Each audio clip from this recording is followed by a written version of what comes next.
Fui una esposa infiel y engañé a mi marido dentro de nuestra casa. Sufrí una venganza brutal, mi amante falleció, y llevo secuelas permanentes por el resto de mi vida. Mi nombre es Laura, tengo 36 años y desde fuera mi vida parecía absolutamente normal. Yo era la esposa de Lucas, 37 años, un hombre trabajador, de esos que llegaban a casa oliendo a grasa y sudor después de largas horas manejando máquinas ruidosas en una fábrica de repuestos para automóviles. Siempre estuvo muy dedicado a su familia, tal vez incluso demasiado. Mientras llevaba el mundo sobre su espalda, sentí que mi propio mundo se desmoronaba silenciosamente. Hacía tiempo que el matrimonio no se convertía más en un acuerdo que en una unión. Dormimos como compañeros de cuarto. ¿La conexión emocional? Muerto. ¿Física? Enterrado hace años. Fue durante este vacío que apareció Cayo. Tenía 33 años, era gerente de una tienda de autos importados y era el tipo de hombre que sabía el efecto que causaba. ¿Conoces a ese chico que habla con la mirada y te despide con un beso en la mano? Así es. Al principio fue solo conversación, luego café, y antes de darme cuenta, ya me había vuelto adicta a él. Cayo me hizo sentir deseada nuevamente. Cuando estábamos juntos, olvidé que tenía un anillo en el dedo. Lo peor fue que ni siquiera me sentía culpable. Me sentía viva. La adrenalina de cada encuentro, sus caricias, los elogios, los gemidos ahogados en moteles baratos. Era como si escapara de una prisión invisible. Pero ese día, ese maldito día, fue diferente. Era un martes soleado y se suponía que Lucas estaría en el trabajo al menos hasta las 7 de la tarde. El turno era largo y el sistema hidráulico de la fábrica rara vez fallaba. Me sentí tan segura que ni siquiera tuve cuidado. Dejé a los niños en casa de mi hermana y le envié un mensaje a Cayo: la casa hoy es toda nuestra. Llegó sonriendo, con vino y deseo en los ojos. Subimos a la habitación y ni siquiera cerré la cortina. La sensación de estar en nuestro lecho conyugal, engañando al padre de mis hijos, me excitó aún más, como si el peligro fuera un afrodisíaco. Estaba ahorcajada sobre Cayo, desnuda, completamente entregada, gritando y gimiendo como loca. Mi cabello se pegó a mi frente, el sudor corría por mi espalda y mis dedos se clavaron en su pecho mientras él me tomaba por las caderas. Las ventanas temblaron con el sonido de la cabecera golpeándose contra la pared. Ella gritó su nombre como si el mundo fuera a acabarse en ese momento. Tan involucrado que no escuché el auto en el garaje, ni la puerta principal. Solo cuando la puerta del dormitorio se abrió de repente me detuve, congelada, jadeando, encima de mi amante, con las sábanas arrugadas y el olor a sexo en el aire. Lucas estaba allí. De pie, con el mono de trabajo todavía sucio de grasa. Su mirada atravesó la escena como una espada. Lo juro, no dijo absolutamente nada. Solo permaneció allí durante 2 o 3 segundos, como si el cerebro intentara comprender lo que veían los ojos. Y luego se fue. No gritó, no lloró, no rompió nada. Simplemente se fue, cerrando la puerta con una frialdad que me heló el estómago. Su silencio fue tan brutal como una bofetada.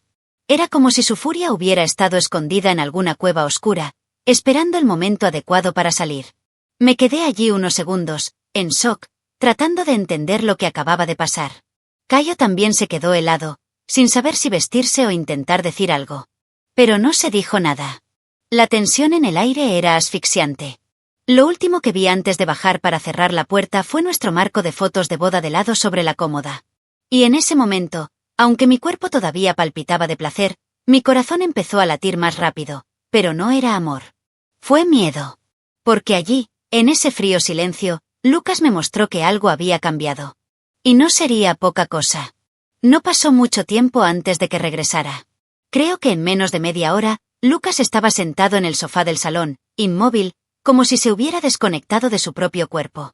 Bajé las escaleras con la cara limpia, sin culpa y sin pretensiones. Fui directo. Dijo que ya sabía lo que estaba pasando, que era inútil seguir fingiendo tener un matrimonio muerto. Le expliqué que Cayo me hacía sentir viva otra vez, que no me arrepentía y que no debía ser tan dramático. Le arrojé en cara, con frialdad, que nuestro matrimonio ya había terminado hacía mucho tiempo, solo necesitaba admitirlo.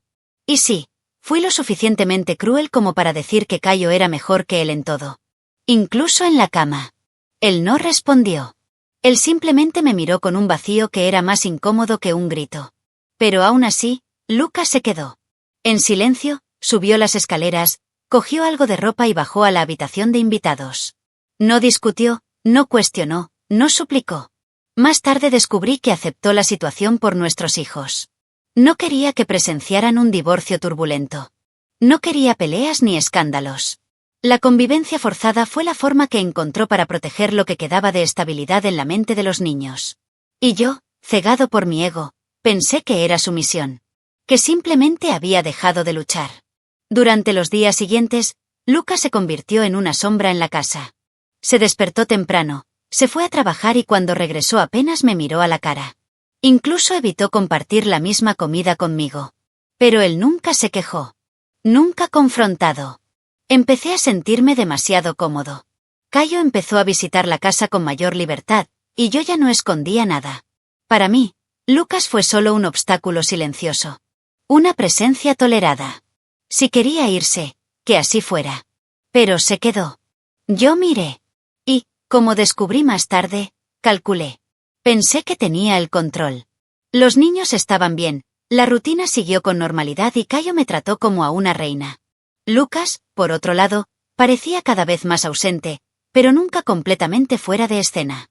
Lo vi jugando en su celular en silencio, escribiendo algo en la computadora en las primeras horas de la mañana, o incluso pasando más tiempo del habitual en el sótano. Pero estaba tan inmerso en mi propia burbuja de placer y ego que ignoré todas las señales. Pensé que solo estaba tratando de adaptarse, tratando de sobrevivir emocionalmente. La verdad era bastante diferente. Lucas solo estaba esperando. Soportar la humillación, dormir en la habitación de invitados y aceptarlo todo por un solo motivo: los niños. Se tragó el dolor, enterró su orgullo y permaneció en silencio para no destruir el mundo de los niños. Vi esto como una debilidad. Como una falta de actitud. Pero entre líneas, algo se estaba gestando. Una mirada suya, en una tarde cualquiera, me hacía sentir un escalofrío que no podía explicar. En ese momento debería haberlo entendido. Pero no lo entendí. Porque cuando crees que dominas el juego, es cuando empiezas a caer en tu propia trampa. Después de ese punto, Lucas parecía un fantasma con un propósito. Él estaba allí, pero ya no era el mismo. Pasé horas en el sótano, solo, en silencio. Pensé que estaba deprimido, tal vez intentando ahogar sus penas en alguna carpintería o distracción inútil. Pero no fue exactamente eso. Su comportamiento había cambiado de manera sutil y estratégica. Dejó de hablar de trabajo, no se involucró con los niños como antes y evitó cualquier tipo de conversación larga conmigo. Pero al mismo tiempo parecía estar siempre escuchando. Prestar atención. Grabando todo. Como si estuviera armando un rompecabezas que solo él sabía cómo terminaría. Una noche bajé a la cocina a buscar un vaso de agua y escuché un sonido extraño proveniente del sótano. Era metálico, como si arrastraran herramientas. Cuando le pregunté al día siguiente, respondió con un simple: estoy arreglando algunas cosas. Y eso fue todo. No me importó. Estaba demasiado ocupada con mi doble vida, dividiendo mi tiempo entre mis hijos y Cayo, que ahora era una presencia frecuente, aunque todavía no oficial. Algunos días dejaba a los niños con mi hermana. En otros, con los padres de Lucas. Y se fue. Gratis. Sin culpa. Sin miedo. Al menos eso es lo que pensé. Lo que no sabía era que, mientras pensaba que estaba viviendo un nuevo capítulo, Lucas estaba escribiendo el suyo, y no era una novela. Un día descubrí que había manipulado el teléfono fijo de casa. Ese viejo aparato que ya nadie usaba. El cable estaba un poco fuera de lugar. Después supe que había instalado un grabador de llamadas analógico, de esos viejos, escondido detrás de la estantería. Estaba recopilando información. Recopilación de pruebas. Creando una línea de tiempo de mis pasos. Todo con una calma inquietante. Como si cada una de mis traiciones estuviera siendo archivada, sellada y envuelta con una cinta roja. Y lo que más me intrigó fue la forma en que empezó a acercarse a nuestros vecinos. Lucas nunca fue alguien sociable. Siempre fue el tipo que prefería quedarse en su propio rincón. Pero, de repente, estaba intercambiando ideas con la gente de la calle, yendo a barbacoas, ayudando en pequeñas reformas. Empecé a escuchar, en los bordes, que se estaba abriendo. Ese por fin estaba hablando de lo que había pasado. Algunas personas incluso vinieron a preguntarme si todo estaba bien entre nosotros, con ese tono sutil de juicio que te hace querer golpear a alguien. Y fue entonces cuando comencé a darme cuenta. Ya no era el único con una voz activa en la historia. Aún así, Seguí actuando como si nada pudiera alcanzarme. Seguí saliendo con Cayo, vistiéndome más, sintiéndome renacer. Pero algo dentro de mí empezó a preocuparme. ¿Conoces ese instinto que te dice que algo anda mal, pero no quieres escuchar? Eso fue todo. Empecé a notar diferentes miradas al pasar por la calle, sonrisas forzadas de conocidos, conversaciones que se detenían cuando me acercaba. ¿Y Lucas? Lucas se limitó a mirar. Silencioso. Irrompible. Como si estuviera esperando el momento adecuado para darle la vuelta a la mesa y, cuando lo hiciera, no quedaría ni una sola pieza.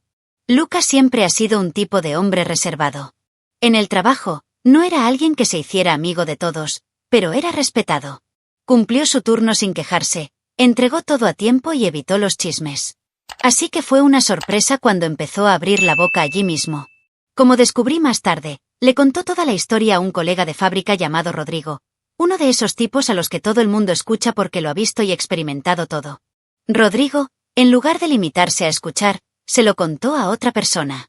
Y al poco tiempo, todo el equipo del turno de noche supo que Lucas había sido traicionado dentro de su propia casa, en su habitación, con la ropa tirada en el suelo. El apoyo llegó como una avalancha. Algunos colegas incluso dijeron que, si estuvieran en su posición, ya habrían cambiado la situación, literalmente. Dijeron que era un santo por no haber hecho una estupidez en ese momento. Lucas, al contrario de lo que esperaba, no se hizo la víctima. No lloró ni suplicó empatía. Se limitó a contar los hechos con frialdad.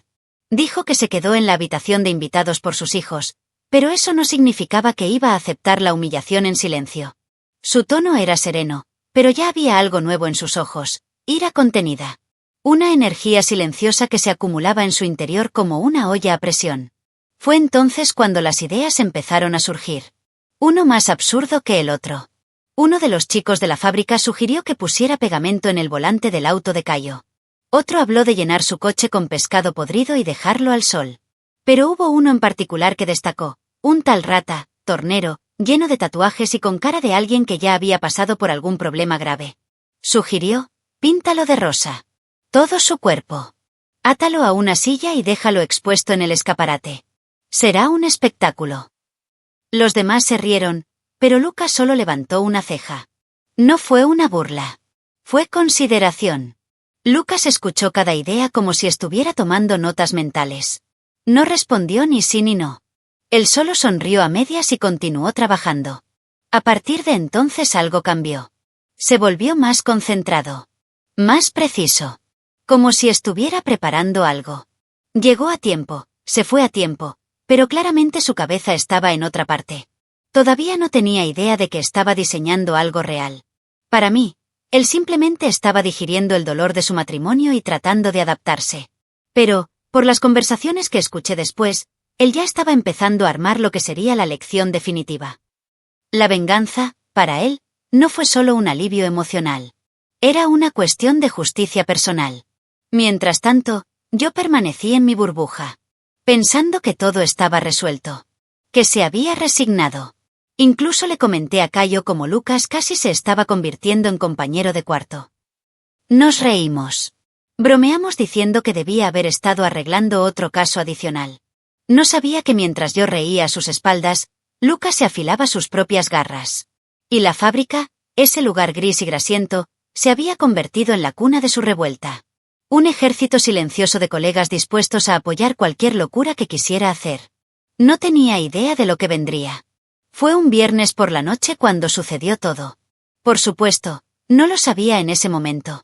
Los detalles los descubrí mucho más tarde, a través de conversaciones cruzadas y chismes que empezaron a circular entre conocidos. Lucas tenía turno de noche en la fábrica, pero esa noche inventó alguna excusa para salir temprano. Le dije a mi supervisor que necesitaba resolver un problema familiar urgente. Se subió al auto y condujo hasta la tienda de autos donde trabajaba Cayo, una tienda llena de vidrios, iluminación moderna y muy concurrida durante el día.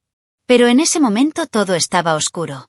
Solo Cayo seguía allí, cerrando la caja, como hacía siempre los viernes. Lucas entró por la parte de atrás. Ya había estudiado la distribución de la tienda, conocía los horarios de apertura, los puntos ciegos de las cámaras e incluso el sonido que hacía la puerta trasera al abrirse. Llevaba consigo una Taser, no del tipo pequeño paralizante. Era un modelo pesado, comprado en una tienda de segunda mano de equipos de seguridad, de esos que hacen que tu cuerpo se detenga instantáneamente. Esperó el momento exacto en que Cayo estaba distraído, de espaldas, escribiendo algo en la computadora. Y luego, sin previo aviso, colocó el taser contra su espalda y lo activó. Cayo cayó como una piedra, con un gemido seco que ni siquiera resonó adecuadamente. Lucas lo ató con cables de nylon, asegurando sus brazos y piernas a una silla giratoria en medio de la oficina. Y entonces empezó la parte artística del plan. Lucas sacó de su mochila 4 latas de pintura rosa neón, un color que le hacía daño a los ojos. Pintó todo el cuerpo de Cayo, desde el cuello hasta los pies. Pasó por la ropa, la piel e incluso el cabello. Todo. Era como si intentara borrar al hombre que destruyó a su familia y pintar otra encima, con un color ridículo y vibrante. Se propuso colocar la silla delante del escaparate, para que cualquiera que pasara por la calle pudiera ver el espectáculo. Y, de algún modo enfermizo, le produjo una sensación de alivio. De justicia. Dominio. Lucas estuvo unos minutos observando a Cayo inconsciente, inmóvil, pintado, atrapado. No dije nada. Se quedó allí, con las manos cubiertas de pintura, respirando profundamente. Era como si finalmente hubiera recuperado una parte de la masculinidad que creía haber perdido. Luego apagó las luces, recogió los envoltorios vacíos, se limpió las huellas dactilares y salió del mismo modo por el que entró, en silencio. Ninguna cámara lo grabó. No sonó ninguna alarma. Y durante unas horas, el plan parecía haber funcionado a la perfección. Lucas pensó que, al día siguiente, Cayo se despertaría humillado, desmoralizado, con la tienda llena de gente viéndolo pintado como un payaso. Pero el destino tenía otros planes. Lo que él no sabía, lo que nadie lo que sabía era que Cayo tenía un desfibrilador interno implantado en el pecho debido a un problema cardíaco infantil. La descarga del taser interfirió directamente con el dispositivo. Y cuando Lucas salió de la tienda, creyendo que simplemente estaba inconsciente, lo cierto es que el corazón de Cayo ya se estaba parando. Esa noche, mientras dormía pensando que todo estaba bajo control, el hombre que arruinó mi vida, que prendió fuego a mi cama, que me hizo sentir viva otra vez, murió lentamente, pintado de rosa, solo en una tienda de lujo con las luces apagadas. El sábado por la mañana, me desperté y mi teléfono celular sonaba sin parar. Mensajes de la hermana de Cayo, de mi propia hermana, incluso de su madre, todos preguntándome si sabía algo, si había visto a Cayo la noche anterior. Al principio pensé que era extraño, pero nada alarmante. Respondí con un simple no lo veo desde ayer. Y entonces, cayó la bomba, Cayo fue encontrado muerto en la tienda. La frase me detuvo. Leo y releo. Todo mi cuerpo se congeló. La escena que se formó en mi cabeza fue instantánea. Él, pintado, atado, humillado. ¿Pero muerto? ¿Fallecido? Eso nunca fue parte del juego.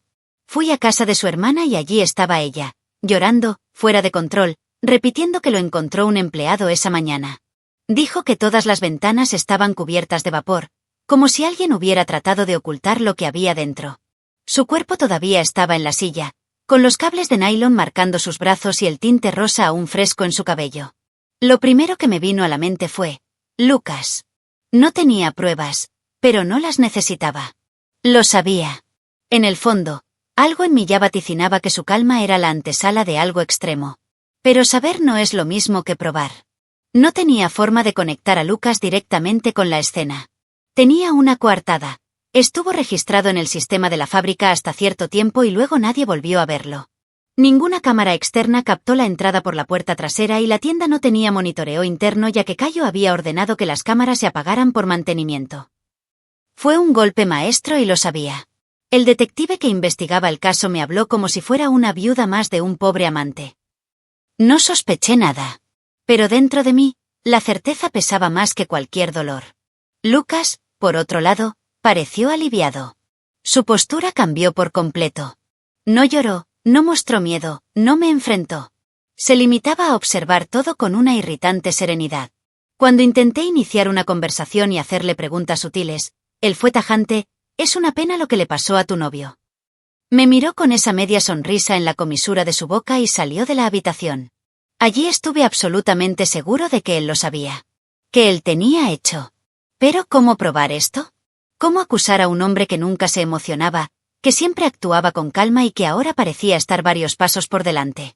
Fue en esta mezcla de desesperación e impotencia que empezó a crecer en mí una necesidad. Venganza. Pensé que Lucas había ido demasiado lejos. Que por muy enojado que estuviera, no podría haber hecho eso. Empecé a pensar en formas de cambiar el rumbo. Acusarlo, exponerlo, arruinar la imagen que estaba reconstruyendo. Necesitaba hacerle pagar.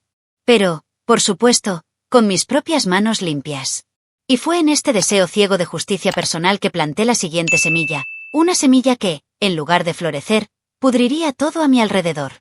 Con el tiempo, la culpa dio paso a la ira. No por la muerte de Caio en sí, sino por el hecho de que Lucas parecía estar ganando.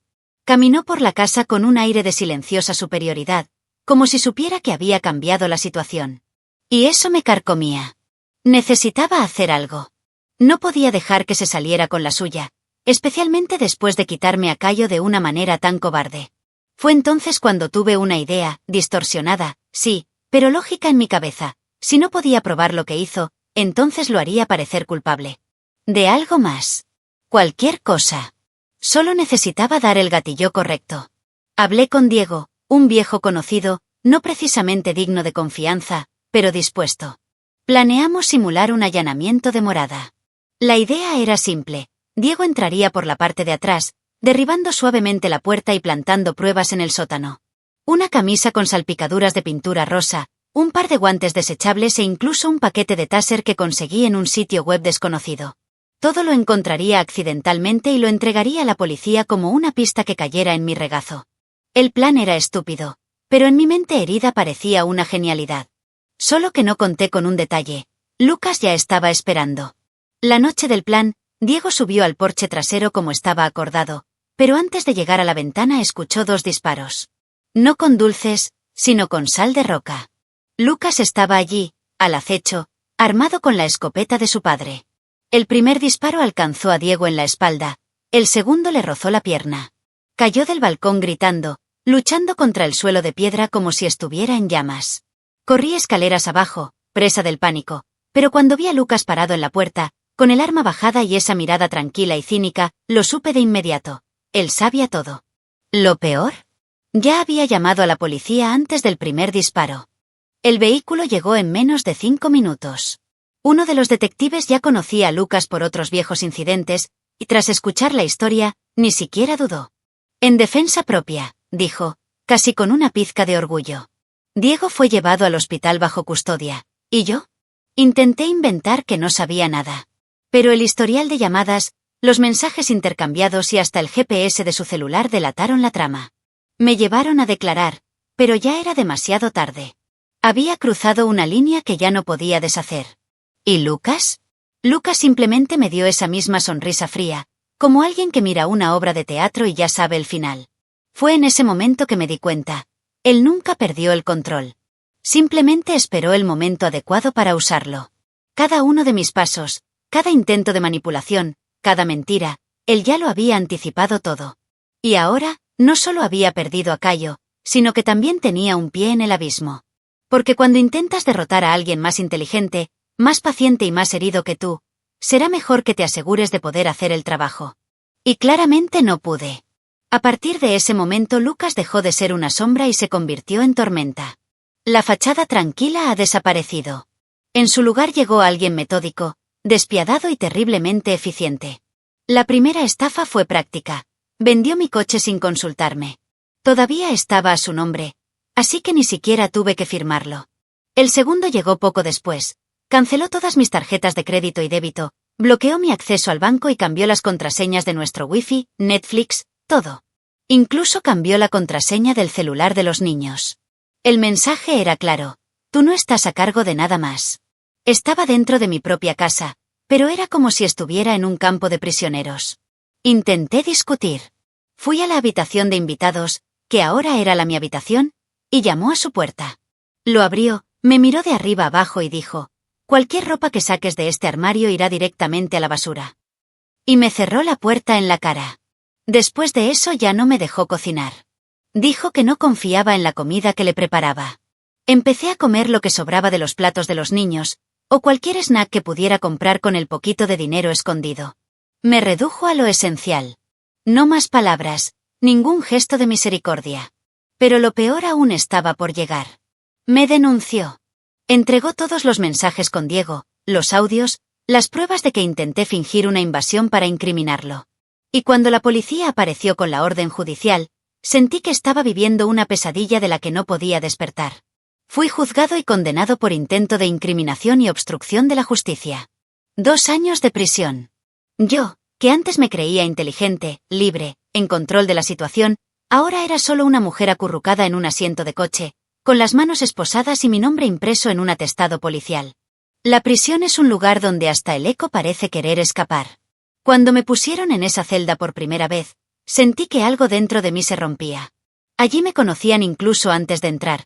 La esposa infiel que intentó joder a su marido después de haber sido sorprendida con su amante.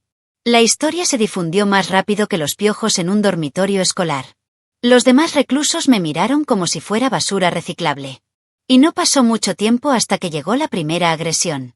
Un empujón en la cafetería. Una bofetada en el baño. Hasta que un grupo de 4 mujeres me arrinconó en el patio.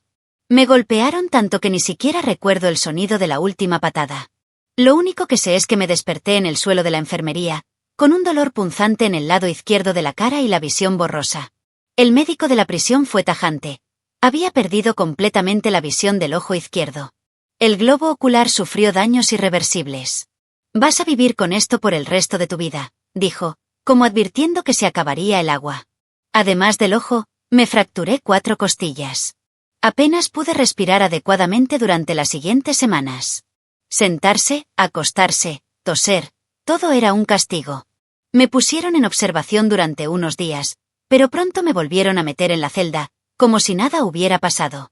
Y por dentro, lo sabía, si no encontraba una manera de protegerme, solo sería cuestión de tiempo antes de que borraran el resto de mí.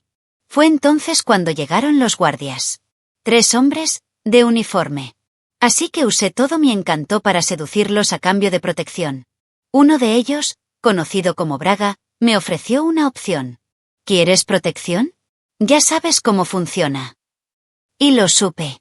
Fue un acuerdo tácito, un contrato de silencio y sumisión. Acepté todo. Todas las relaciones fueron plenamente consentidas por mí. Así que todo empezó con tocamientos forzados en el pasillo, miradas mientras me duchaba, y pronto se volvió rutina. Cada noche, me llamaron. Me llevaron al almacén del ala norte, donde no había cámaras. Allí yo era de ellos. Un cuerpo sin rostro. Un objeto. A veces los 3 al mismo tiempo. Otras veces se turnaban para hacer 1 o 2 por noche. Y consentí en todo. Era el precio que tenía que pagar por la protección. Y el precio era siempre el mismo. En los días siguientes cesaron los ataques a los reclusos. Ya nadie me tocó. Pero el costo fue alto. Siempre la misma rutina durante 2 años le serví como objeto de satisfacción.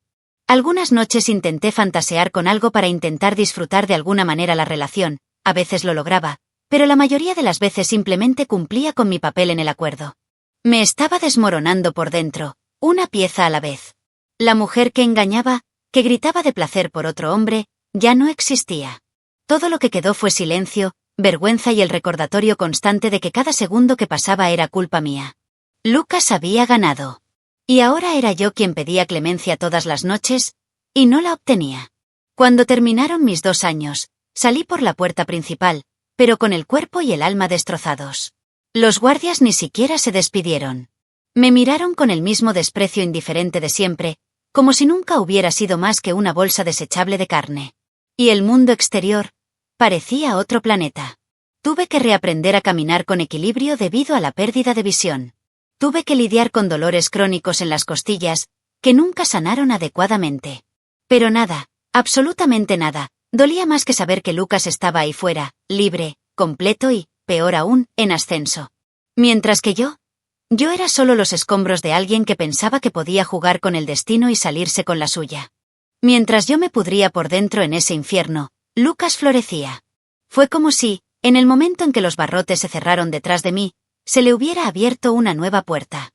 Y el destino, por irónico que sea, se empeñó en perfeccionar el guión. ¿Quién apareció en su vida? Elena, hermana de Cayo. Sí, de Cayo. La misma mujer que me llamó llorando cuando murió, ahora apareció sonriendo al lado del hombre que provocó ese final.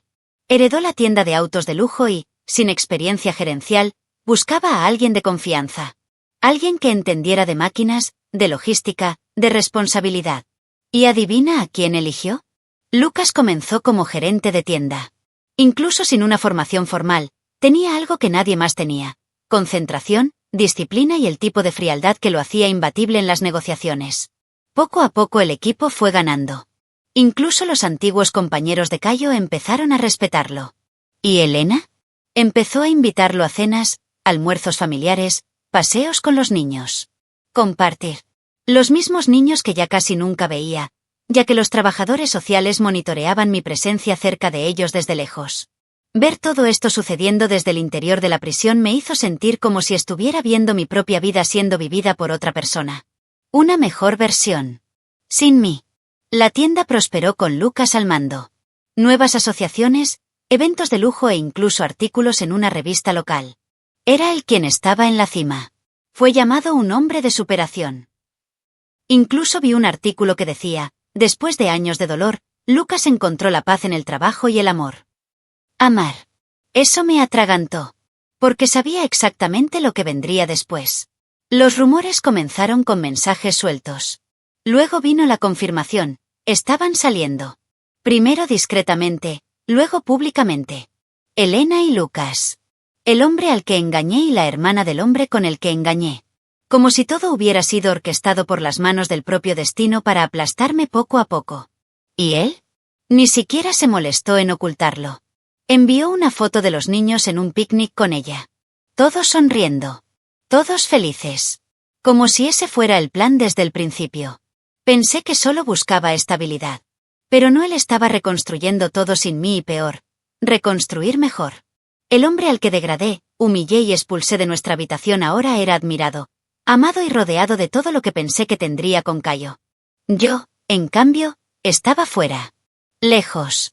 Envejeciendo antes de tiempo, mutilados, olvidados. Y, sin embargo, el destino parecía guardar una última ironía. Porque la mujer que heredó todo de Cayo, ahora estaba en los brazos del hombre que lo destruyó. Y lo hizo con orgullo. Ella lo sabía todo. Estaba seguro de que lo sabía. Pero él eligió su bando. ¿Por qué? ¿Por enojo conmigo? ¿Por amor a Lucas? ¿O porque al mundo realmente le encanta ver a una mujer caer desde lo más alto? No lo sabía. Simplemente sabía que cada paso que daba hacia arriba era otra piedra colocada sobre mi tumba emocional. Y lo peor estaba por llegar. La boda llegó como el punto final de una historia que parecía escrita por un guionista cruel. Sencillo, en el patio trasero de la nueva casa que compraron juntos, Lucas y Elena. Vi las fotos en internet, compartidas por conocidos mutuos, con ese tono dulce de merecido final feliz. Flores blancas, amplias sonrisas, damas de honor y niños pajes. Todo impecable. Pero el detalle más cruel no estuvo en la ceremonia, sino en la invitación que recibí dentro de la prisión. Elena insistió en enviármelo. Un sobre blanco, perfumado y con una letra perfecta. En su interior, una frase resaltada en dorado: todo va según lo planeado, morirá de amor en unos 40 o 50 años. Eso me destruyó. Me golpeó en un lugar al que ni siquiera los ataques físicos de la prisión habían llegado. Porque no fue solo ironía, fue una provocación. Elena me frotó en la cara que había perdido. Que fui cambiado, arrastrado, vencido. Y ella no solo conservó lo que era mío, sino que lo mejoró. Ella lo convirtió en el hombre que nunca supe valorar. Y ahora estaban allí, brindando por un futuro que yo pensaba que era mío. Un futuro donde yo era solo un recuerdo sucio, una nota a pie de página en la vida que construyeron con sonrisas fotogénicas y una paz insoportable. Después de la ceremonia, los dos se convirtieron en invitados frecuentes de eventos de élite locales. Llevaban la imagen de la pareja que superó el dolor. Lo perdió todo y lo reconstruyó con el apoyo de una mujer fuerte, dijeron. Gracioso, ¿verdad? Porque fui Ue quien lo rompió. Fui Ue quien provocó el derrumbe. Y al final, fue reconstruido con la hermana del hombre que le quité. El ciclo se cerró de una manera tan brutal que resultó casi poético. Casi. Pero nada de eso tenía poesía para mí. Lo único que quedó fue el sabor ácido de la ironía. El peso de todas las decisiones que tomé. Y las marcas, físicas y emocionales, que nunca sanarán. Hoy me miro al espejo y apenas reconozco a la mujer reflejada. Tengo la mitad de la visión, dolores crónicos, pesadillas recurrentes y antecedentes penales que me siguen como una sombra. Tuve que dejar la ciudad, cambiar mi nombre, empezar de cero, pero no hay comienzo cuando tu alma ya está destruida. Lo único que puedo hacer es mirar de lejos, ver fotos de los niños sonriendo con su madrastra, escuchar susurros sobre cómo Lucas es un ejemplo de superación, y saber que todo eso fue ser mío. Esa vida, ese final feliz, se suponía que todo era mío. Pero elegí jugar con fuego. Y cuando empezó el fuego, pensé que era solo calor. Cuando lo vi ya estaba gris. Y hoy lo único que puedo hacer es preguntar, ¿por qué diablos pensé que me iba a salir con la mía? ¿Por qué pensé que podía utilizar al hombre que me amaba como niñera de lujo mientras yo me divertía con otra persona? Lucas se convirtió en todo lo que yo quería que fuera, pero no para mí. Y ahora, mi única compañía es el anhelo de algo que nunca volverá a existir. Ni siquiera en un sueño. Deja tu opinión en los comentarios, dale me gusta al vídeo y suscríbete al canal para recibir notificaciones de nuevos vídeos, y también ayudarnos a llegar a más personas y formar una comunidad. Disfruta y mira una de las historias que van apareciendo a continuación sobre nuevas denuncias de traiciones y venganza. Hasta la próxima.